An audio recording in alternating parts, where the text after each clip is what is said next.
Algo levantó las estatuas por encima de Marte, en una brisa ligera que cortó el cielo marciano en octubre de 2025, más rápida que cualquier cosa que el planeta rojo hubiera presenciado. 60 kilómetros por segundo, deliberada, silenciosa y precisa.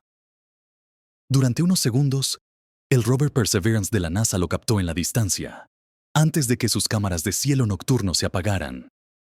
Luego, sin previo aviso, cada orbitador que observaba el acercamiento del cometa 3 Atlas fue interrumpido por un enigmático visitante interestelar, enviando únicamente datos en bruto.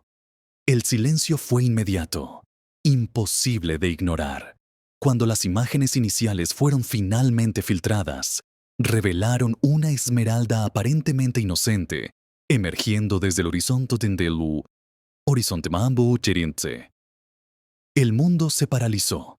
Ningún cometa debería moverse así, y nada debería brillar sin una sola gota de vapor de agua o carbono. Había algo en aquellas fotografías perdidas. Algo que ni la NASA, ni la ESA, ni siquiera el telescopio James Webb estaban preparados para explicar. ¿Y qué más? Las imágenes posteriores cambiarían todo lo que creíamos saber sobre los visitantes interestelares.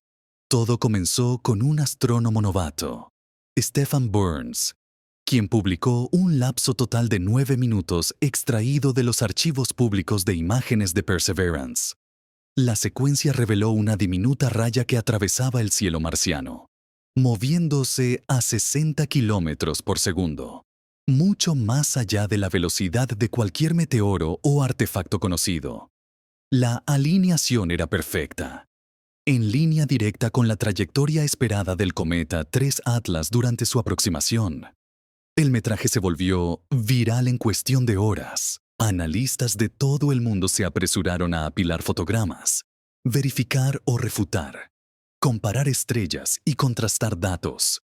Algunos confirmaron el hallazgo. Otros desestimaron la raya como ruido. Sin embargo, una anomalía seguía reapareciendo. Un tenue destello verde, capturado con precisión a las 0300 UTC. Demasiado brillante, demasiado pequeño y demasiado perfectamente sincronizado para ser un error. El debate se convirtió en caos. ¿Era una emisión química? ¿Un rayo cósmico? ¿O algo que Perseverance captó solo por un instante? Algo que atravesaba deliberadamente la superficie marciana al anochecer.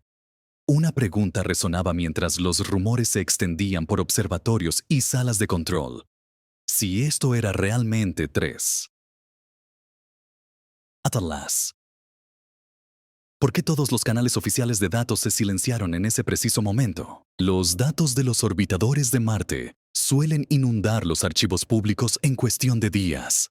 Esta vez no ocurrió nada.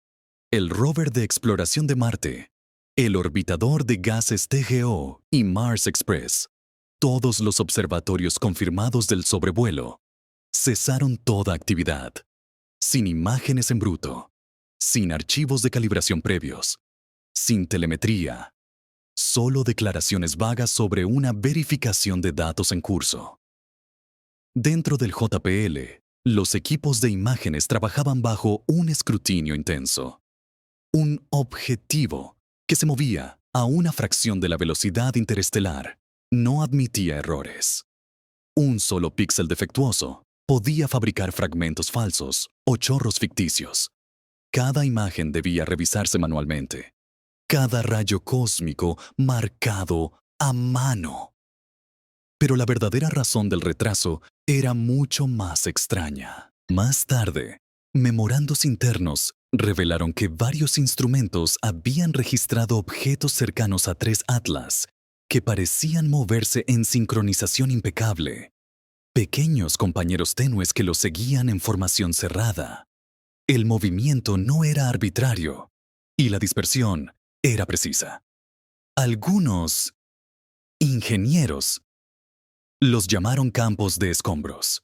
Otros susurraron otra palabra. Mientras el bloqueo de datos de Marte crecía, El único telescopio que seguía observando era el James Webb, esperando el momento en que el visitante emergiera de la sombra de Marte. Cuando las lecturas espectrales parciales finales llegaron a la Tierra, el misterio se profundizó en lugar de resolverse. Normalmente, el característico resplandor verde de un cometa proviene de moléculas de carbono excitadas por la luz solar. Sin embargo, la firma espectral registrada por los orbitadores marcianos contaba una historia diferente: ausencia de carbono. En su lugar, los datos mostraban niveles anormalmente altos de dióxido de carbono, níquel y cianógeno, una mezcla química que ningún cometa de nuestro sistema solar había presentado jamás. Aún más desconcertante era la proporción de níquel a hierro, que superaba por un orden de magnitud cualquier registro conocido. Los químicos planetarios intentaron ajustar las lecturas a los modelos existentes y fracasaron. Algunos sugirieron regiones exóticas de formación en el espacio interestelar. Otros plantearon contaminación por aleaciones no identificadas, pero el misterio del resplandor verde persistía.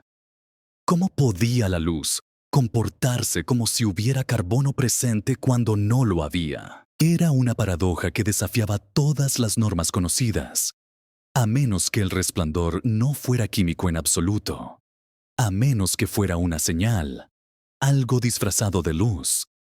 Las imágenes que finalmente rompieron el modelo por completo llegaron después. Mars Express y el orbitador de gases detectaron algo que ningún cometa debería producir: un chorro de material proyectándose hacia el Sol, no en dirección contraria. La estructura del chorro, su gradiente de brillo, era demasiado perfecta, con geometrías excesivamente definidas. Parecía como si el objeto se estuviera moviendo por sí mismo, en lugar de reaccionar a la energía solar.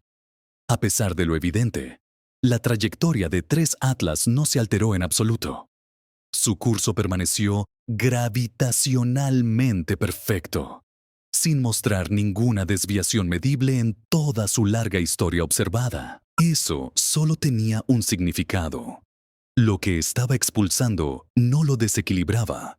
El objeto era demasiado pequeño, demasiado denso, demasiado grande y demasiado estable.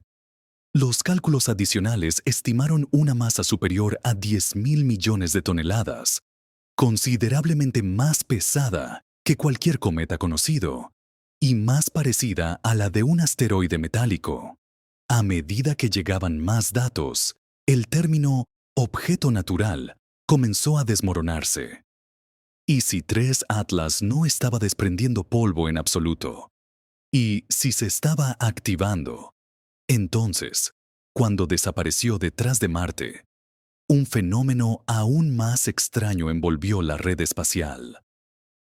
Los ingenieros que monitoreaban las comunicaciones de las naves marcianas comenzaron a detectar interferencias de radio y pulsos de RRF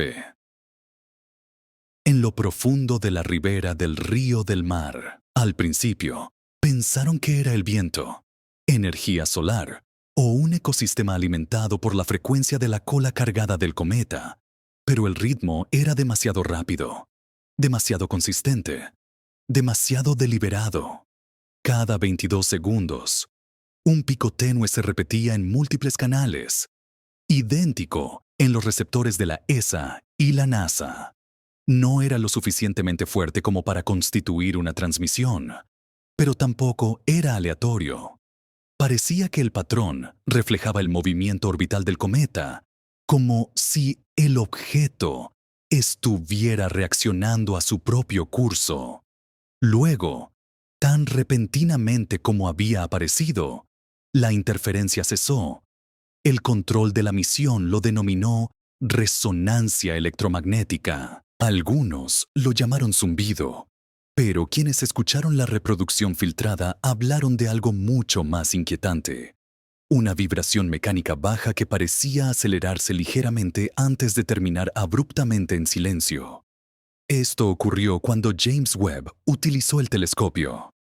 A millones de kilómetros, En el punto de Lagrange 2, el Webb giró inmediatamente sus instrumentos hacia la región del espacio de donde se originó la señal. Los objetos parecían mantener su posición como si orbitasen algo invisible.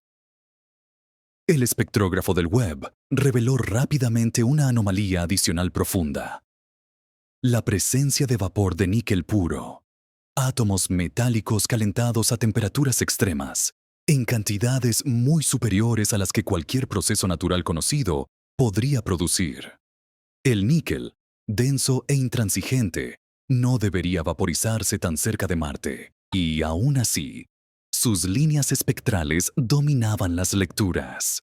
Lo acompañaban trazas de cobalto y una emisión no identificada que producía picos débiles pero perfectamente espaciados, demasiado diseñados para ser aleatorios.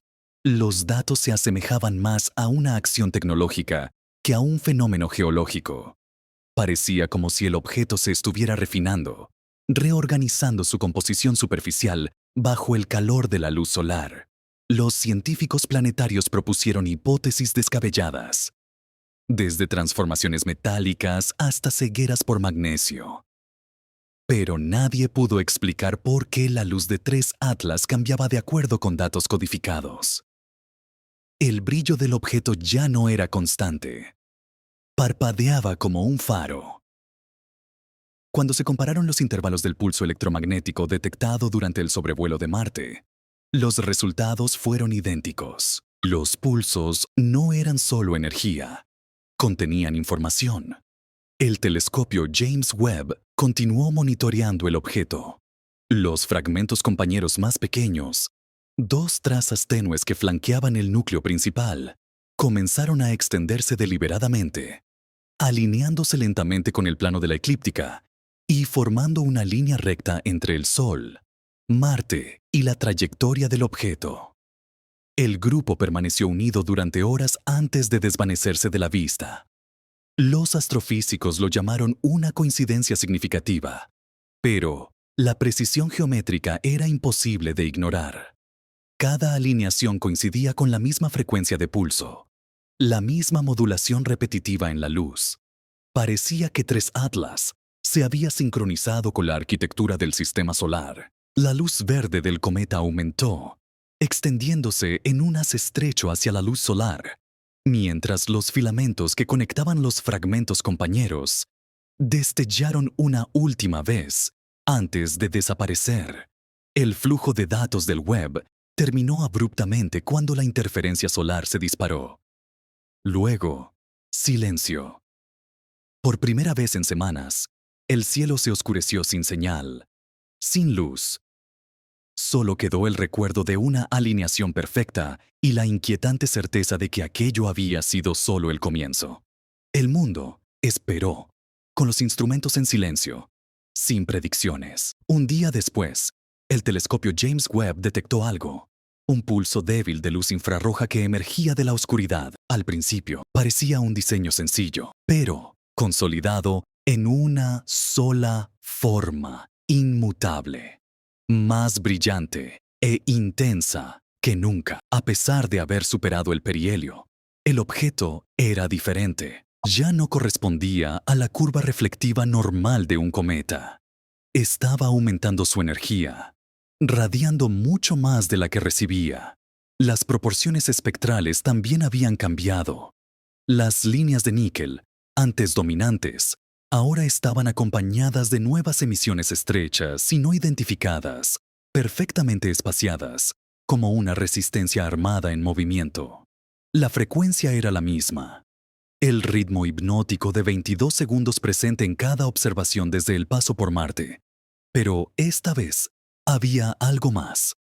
Un pulso secundario superpuesto, más corto, más rápido y extrañamente familiar. Cuando los ingenieros superpusieron los nuevos datos con los registros de señales anteriores, lo comprendieron. Era un eco, una reencarnación de los mensajes que la Tierra había estado enviando durante décadas.